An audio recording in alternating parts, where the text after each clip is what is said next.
Jeudi 5 décembre 2013, Philippe Martin a ouvert avec Nicolas Hulot, envoyé spécial du président de la République pour la protection de la planète, et en présence de François Hollande, une table ronde sur la lutte contre le trafic et le braconnage des espèces menacées.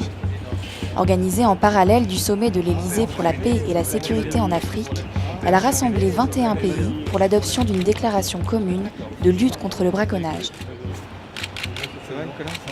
Bon, je crois qu'il faut établir le lien entre la défense de la nature et la sécurité des hommes et des femmes qui vivent dans ces régions.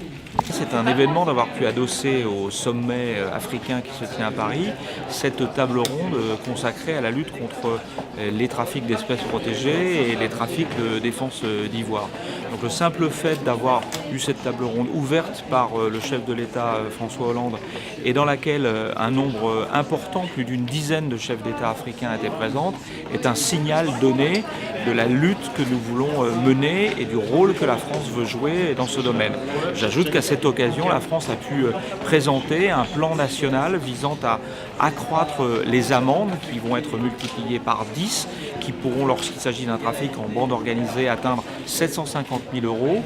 Plus le fait que des procureurs et des magistrats vont être professionnalisés pour gérer ces questions de trafic. Et enfin que les officiers de police judiciaire auront pour ces trafics-là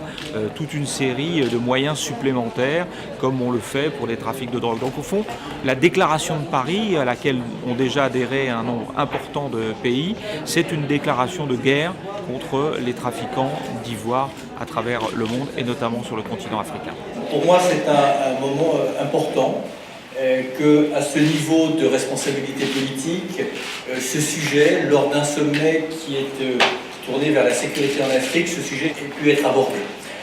Ça permet de poser cet enjeu à sa véritable dimension et sa véritable échelle. Ça acte une fois pour toutes que le sujet du trafic des espèces menacées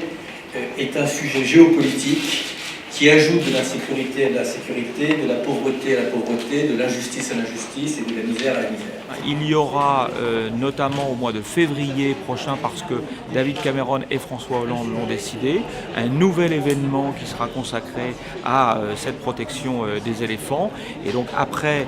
la réunion qui a eu lieu au Botswana, avant la réunion qui aura lieu à Londres, il y a cette réunion à Paris, dans laquelle nous avons aussi pris une décision très importante, c'est de ne plus conserver les stocks de défense d'ivoire qui ont été saisis, mais de les détruire. Et un stock de 3 tonnes de défense d'ivoire sera détruit en février au moment du sommet de Londres, marquant la volonté et la détermination de la France.